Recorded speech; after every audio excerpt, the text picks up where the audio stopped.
আসসালামু আলাইকুম প্রিয় দর্শক, নির্বাচনের প্রাক্কালে নির্বাচন ধরে 1 মাসের কম সময় আছে। এই সময়ে এসে আমাদের প্রতিদ্বন্দ্বিতাকারী প্রধান রাজনৈতিক দলগুলো যে বিভিন্ন জোটে একত্রিত হয়েছিল, সেই প্রধান একটা জোটে একটা ভাঙনের শব্দ শোনা যাচ্ছে। সেটা হলো 11 দলীয় জোট। 11 দলীয় জোটে কারা ছিলেন? জামায়াতে ইসলাম এবং ইসলামপন্থী কয়েকটা দল মিলে এই জোটটা গঠন করা হয়েছিল। সেই জোটে একটা ভাঙনের শব্দ শোনা যাচ্ছে এবং সেই ভাঙনের শব্দ কিন্তু আদর্শিক কারণে নয়। ভাঙনের শব্দ হলো আসন ভাগাভাগি নিয়ে। এই জায়গাটাতে এই যে কারণটা, এই কারণটার জন্য আমি ব্যাপারটাতে খুব ইন্টারেস্ট ফিল করছি এবং আপনাদের সঙ্গে আলোচনা করছি। একটা জোট কিন্তু হতেই পারে, ধরেন প্রায় কাছাকাছি আদর্শ, একটু একটু ডিফারেন্স আছে, এ ধরনের দলের মধ্যে জোট হতেই পারে। কিন্তু এই 11 দলীয় যে জোটটা ছিল, এটা কিন্তু কোনো জোট ছিল না, এটা ছিল একটা নির্বাচনী জোট, কোনো আদর্শিক জোট না। এখানে আদর্শের কোনো মিল নাই, বরঞ্চ উল্টাপাল্টা আদর্শ। যেমন এলডিপি আছে এই জোটের মধ্যে, অলি আহমেদ, উনি খুবই মুক্তিযোদ্ধা এবং মুক্তিযুদ্ধের পক্ষের লোক বলে নিজেদেরকে দাবি করেন এবং জামাত বিরোধী। এবং দেখা যাচ্ছে যে এখানে তারা জোট করেছেন জামায়াত ইসলামের সঙ্গে এবং অন্যান্য ইসলামী দলের সঙ্গে। আদর্শের কোনো মিল নেই। আবার ধরেন ইসলামী যে দলগুলো আছে সেগুলোর মধ্যেও কিন্তু যোজন যোজন ডিফারেন্স। এই জামাতে ইসলামের যে রাজনীতি, এটা নিয়ে ইসলামী আন্দোলন যেটা চরমনায়ের পীরের যে দলটা আছে, ওনারা কিন্তু অনেক আক্রমণাত্মক কথা তারা জামাত ইসলাম সম্পর্কে বলেছেন এবং এমনও বলেছেন যে জামাত ইসলাম করলে পরে মানুষের তার ইমান নষ্ট হয়ে যেতে পারে, এমন কথা বলেছেন। যে দল করলে ইমান নষ্ট হয়ে যাওয়ার আশঙ্কা আছে, সেই দলের সঙ্গে কিন্তু আবার ইসলামী আন্দোলন জোট করেছে। তার মানে পুরো জোটটা হলো নির্বাচনী জোট। নির্বাচনী জোটের মানে হলো যে কত বেশি আসন পাওয়া যায়। এবং এই জোটটার আপনারা যেটা মনে করতে পারেন, এই জোটটার শুরুটা কিন্তু হয়েছিল ইসলামী আন্দোলনের মাধ্যমে। এই প্রথম উদ্যোগটা কিন্তু ইসলামী আন্দোলনই নিয়েছিল এবং তাদের একটা থিওরি ছিল, সেটা হলো ওয়ান বক্স পলিসি। মানে ইসলাম পছন্দ যে দলগুলো আছে, যে মানুষরা ইসলামের কথা শুনে ভোট দিতে চায়, ইসলাম পছন্দ যে ভোটারগুলো আছে, তাদের ভোটগুলো একটা বাক্সে কি করে আনা যায়, এই ছিল মূল লক্ষ্য। এবং এই মূল লক্ষ্য নিয়ে তারা কিন্তু প্রথমে 5টা দল মিলে একটা জোট করে। সেই 5 দলের মধ্যে কি ছিল? তারা ছিল ইসলামী আন্দোলন ছিল, তার সঙ্গে ছিল বাংলাদেশ খেলাফত মজলিস, এই যে মামুনুল হক সাহেবের দলটা, এটা তার সঙ্গে ছিল কেবল একটা আছে খেলাফত মজলিস, আর একটা হলো বাংলাদেশ খেলাফত আন্দোলন, এবং তার সঙ্গে যুক্ত হয়েছিল বাংলাদেশ নিজামে ইসলাম পার্টি। এই 5টা দল মিলে তারা প্রথমে একটা জোট করে। এই জোটের 5 জনের সঙ্গে 6ষ্ঠ দল হিসেবে যুক্ত হয় বাংলাদেশ জামায়াতে ইসলাম। তাহলে 6 দলের জোট হলো। তারপর আরো 2টো পার্টি এর সঙ্গে যুক্ত হয়। একটা হলো জাতীয় গণতান্ত্রিক পার্টি বা জাগপা, আর একটা হলো বাংলাদেশ ডেভেলপমেন্ট পার্টি বা বিডিপি। এই দুটো যোগ হওয়াতে দলের সংখ্যা দাঁড়ায় 8টা। এই 8টা দল একসঙ্গে মিলে বেশ কিছুদিন বিভিন্ন সময় আন্দোলন, বিবৃতি, বিভিন্ন কথাবার্তা তারা কিন্তু বলেছে এবং সবাই ধরে নিয়েছিল এই 8 দলের একটা জোট হচ্ছে। এবং সেই জোট যখন হচ্ছিল, তারপর এই শেষ দিকে এসে, শেষ বেলায় এসে আরো নতুন 3টা দল এখানে যুক্ত হয়।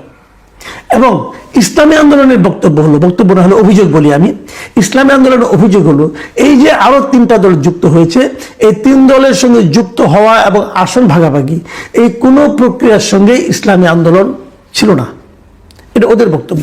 সেই 3টা দল কি কি? একটা হলো জাতীয় নাগরিক পার্টি এনসিপি, আরেকটা হলো আমার বাংলাদেশ পার্টি যেমন এবি পার্টি, আরেকটা হলো অলি আহমেদ সাহেবের লিবারেল ডেমোক্রেটিক পার্টি বা এলডিপি। এই 3টার যুক্ত হওয়ার সঙ্গে কিন্তু অন্য জোটের অন্য দলরা অতটা ওয়াকিবহাল নয় বলে তারা অভিযোগ করেছেন। ঠিক আছে, তারপর তারা চলছিল এবং জোটটাকে আপাত দৃষ্টিতে 11 দলীয় জোট, 11 দলীয় নির্বাচনী জোট এবং একটা শক্তিশালী জোট হিসেবে হয়তো কেউ কেউ মনে করছিল। আজকে কথা ছিল যে এই জোটের কে কত আসন নিতে যাচ্ছে, কে কত আসন পেতে যাচ্ছে, কোন কোন আসন কে পেতে যাচ্ছে, এই সমস্ত বিষয়ে আজকে একটা প্রেস কনফারেন্সের মাধ্যমে বিষয়টা জানানোর কথা। এবং সেই প্রেস কনফারেন্সের দাওয়াতপত্র আজকে সকালে বিভিন্ন জায়গায় জামাতে ইসলামের পক্ষ থেকে পাঠানো হয়েছে মিডিয়াতে। আবার 2টো আড়াইটার দিকে পরবর্তী সময় এই জামাতে ইসলাম আরেকটা বিজ্ঞপ্তি দিয়ে জানিয়েছে যে তাদের সেই যে 4টার দিকে যে প্রেস কনফারেন্সটা হওয়ার কথা ছিল, সেই প্রেস কনফারেন্সটা আপাতত স্থগিত করা হয়েছে। এখন সকালে ডাকা হলো, দুপুরে স্থগিত করা হলো, কারণটা কি? কারণটা হলো নেগোসিয়েশন হয়নি, সিদ্ধান্ত এখনো হয়নি যে কে কতটা আসনে নির্বাচন করবেন। এই সিদ্ধান্ত তারা এখনো নিতে পারেনি। আসলে সিদ্ধান্ত না হওয়ার পেছনে কি কারণ? না হওয়ার পেছনে কারণ কিন্তু এই একটাই, সে হলো আসন। কে কতটি আসনে নির্বাচন করবেন সে ব্যাপারে কোনো ফয়সালা হয়নি।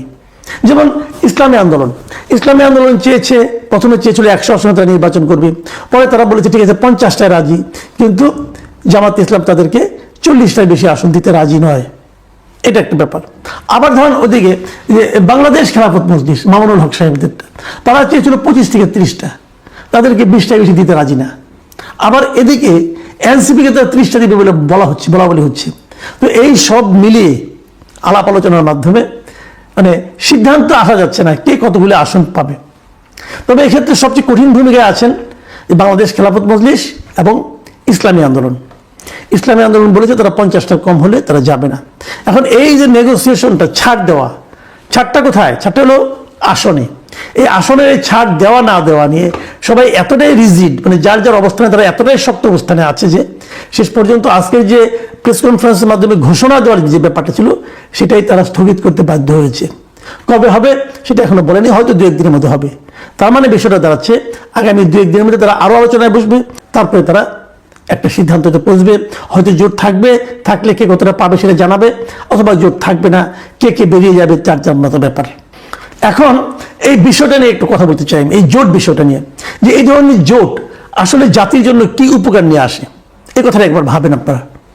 তাদের মধ্যে আদর্শের কোনো মিল নাই, কিন্তু কেবল আসন, মানে ওই যে ওয়ান বক্স পলিসিটা, যে একটা বক্সের মধ্যে ইসলামকে যারা পছন্দ করে অথবা ইসলামী নামধারী দলকে যারা ভোট দিতে চায় তারা যেন একটা বক্সে থাকে। ধরেন একটা এলাকায় নির্বাচন হবে, সেখানে ইসলামী আন্দোলন আছে, অথবা খেলাফত মজলিস আছে, অথবা বাংলাদেশ খেলাফত মজলিস আছে, এবং সেই সঙ্গে ধরা যাক আপনার জামাতে ইসলামী আছে, নিজামী ইসলাম পার্টি আছে। এরা সব তো আপনার হলো গিয়ে ইসলাম নামধারী দল, মানে এরা সবাই নিজেদের মতো করে বলতে চায় যে আমাদের দলকে ভোট দিলে আমরা ইসলাম কায়েম করব। তাহলে যে সমস্ত সাধারণ মানুষ বুঝে হোক না বুঝে হোক ইসলামী দলকে ভোট দিতে চায়, তাদের ভোটটা কিন্তু এরকম 4-5 ভাগ হয়ে যাচ্ছে। এই জিনিসটাকে এড়ানোর জন্যই কিন্তু ইসলামী আন্দোলনের পক্ষ থেকে প্রস্তাবটা ছিল যে ওয়ান বক্স পলিসি, মানে ইসলামকে যারা পছন্দ করেন তারা সবাই একটা বক্সের মধ্যে ভোট দিবেন, যাতে নাকি তাদের মানে আপনার প্রার্থী সংখ্যার আপনি নির্বাচিত হওয়ার সম্ভাবনা বেড়ে যায়। পলিসি নির্বাচনের বিচারে খুব ভালো, কিন্তু রাজনীতির বিচারে কি ভালো? দেখুন, ইসলাম তো একটা, জিনিসটা খেয়াল করুন, ইসলাম তো একটা। হযরত মুহাম্মদ সাল্লাল্লাহু আলাইহি ওয়াসাল্লাম যে ইসলাম করেছেন সেই ইসলামের তো উনি কোনো শাখা প্রশাখা বানান নাই, উনি একটা ইসলাম বানিয়েছেন। সারা দুনিয়ার জন্য একটা ধর্মগ্রন্থ কোরআন আছেন। তো একটা কোরআন যেখানে আছে, এই কোরআনের অনুসারে তো একটাই হওয়া উচিত ছিল, এতগুলি কেন? তার মানে এই কোরআনের বিভিন্ন ঘটনা প্রবাহে বিভিন্ন আয়াতের ব্যাখ্যা এবং কোরআন ভিত্তিক জীবনযাপনের জন্য যে ব্যাখ্যা আছে, সে ব্যাখ্যায় কিন্তু ভিন্নতা আছে। ব্যাখ্যায় যদি ভিন্নতা থাকে, ভিন্ন ভিন্ন ব্যাখ্যার সবগুলো যা সঠিক হবে না, যদি সবগুলি সঠিক না হয় হয়তো একটা সঠিক হবে, বাকিগুলো ভুল হবে। এখন কোনটা ভুল কোনটা সঠিক এটা আমি আপনি সাধারণ মানুষ আমরা কেমনে বুঝবো? ওনারা বুঝেন, এবং ওনারা এতটাই বুঝেন যে নিজেরটা ছাড়া বাকিগুলিকে মোটামুটি বলেন যে ওখানে গেলে ইমানই নষ্ট হয়ে যাবে, তারা এমন কথাও বলেন। তাহলে আমরা কোন দিকে যাব? এখন তারাও কিন্তু মিলতে পারছে না। তাদের যে বিভেদটা, এটা কিন্তু নৈতিক কারণে, তাদের বিভেদের কারণে তারা আলাদা আলাদা দল করেছে ইসলাম নাম দেয়া, কিন্তু ভোটের ক্ষেত্রে এক হয়েছিল। তাহলে তাদের কাছে কিন্তু আদর্শের চেয়ে ভোটটা ছিল বড়। ব্যাপারটা খেয়াল করুন, তাদের কাছে কিন্তু আদর্শিক কারণটা মূল না, ভোটটা মূল। আদর্শিক কারণে তারা একত্র হতে পারে নাই, আদর্শিক বিরোধ থাকলে সেটা আলোচনা হতে পারতো, ওই আলোচনা তারা কখনোই করে না। তারা চিন্তা করে ভোট। তাহলে যারা ভোটের কথা চিন্তা করে ইসলামী আদর্শের বিপরীতে, তাদের উপর আপনার কতটুকু ভরসা রাখবেন এটা আপনাদের ব্যাপার, আমার কোনো বক্তব্য নাই এখানে। কিন্তু আমার প্রশ্নটা অন্য জায়গায়। আমার প্রশ্ন হলো, এখনই ভোট নিয়ে যে ঝামেলা, আসন নিয়ে যে ঝামেলা, যদি বাই চান্স এরা নির্বাচিত হয়ে যায়, যদি এরা ক্ষমতায় চলে যায়, তখন কি হবে? তখন তো আবার মারামারি বাঁধবে, না আমি ক্ষমতায় যাব, আমি ক্ষমতায় এই ইসলাম প্রয়োগ করবো। জামাত বলবে আমরা ক্ষমতায় এসেছি, আমরা এই ইসলামটা কায়েম করবো। ইসলামী আন্দোলন বলবে না, এটা আসলে পবিত্র ইসলাম না, পবিত্র ইসলাম আমাদেরটা, আমরা এই ইসলামী শাসন ব্যবস্থা কায়েম করবো। তাহলে শেষ পর্যন্ত হবেটা কি ভাই? মানে সামান্য ভোটের জন্য তারা একত্র হতে পারে না, যেটা কোনো ইম্পর্টেন্ট বিষয়ই না, যেটা একটা পুরোপুরি একটা জাগতিক বিষয়। সেই ভোটে যদি তারা পাশ করে যায় তখন কি হবে? তখন তো মারামারি আরো বড় বাজবে। তার জীবন আগের বাজারই ভালো, পরের বাজারের চেয়ে একটা আন্ডারস্ট্যান্ডিং এখনই হয়ে যাক, দেখি কে জিতে কে হারে। তো এখন এই যে বিষয়গুলো আমি সবসময় বলি যে এই যে জোটগুলি হচ্ছে না, এদের বিবেচনায় আসলে এদেশের মানুষের জীবনযাপন কি হবে, এদেশের মানুষের উন্নয়ন কিভাবে ঘটবে, এদেশের মানুষ কোন ইসলাম গ্রহণ করবে অথবা কোন ইসলামী জীবন ব্যবস্থা তারা চলবে, এগুলি এদের বিষয় না। এদের বিষয়টা হলো তাদের কাছে মনে হয় এই দেশটা না একটা বিশাল একটা কেক। আমরা কেক খাই না, পুডিং খাই কেটে কেটে, বিশাল একটা কেক। এখন এই কেকের কে কতটুকু অংশ কেটে নেবে তাদের লক্ষ্য হলো ওইটা। তারা দেশটা নিয়ে ভাবে না, এই দেশের উপর তাদের নিয়ন্ত্রণ কতটুকু থাকবে তারা ওইটা ভাবে। এই যে গতানুগতিক রাজনৈতিক যে একটা প্রবাহ, যে গড্ডালিকা প্রবাহ, এই প্রবাহে আমরা কি ভেসে যাব নাকি আমরা এই প্রবাহের বিরুদ্ধে দাঁড়াবো? এটাই হচ্ছে আমাদের আগামী নির্বাচনের, আমাদের ভোটারদের দিক থেকে আমি মনে করি মূল চিন্তার বিষয়। প্রিয় দর্শক, আপনারা চিন্তা করুন, চিন্তা করে সিদ্ধান্ত নিন।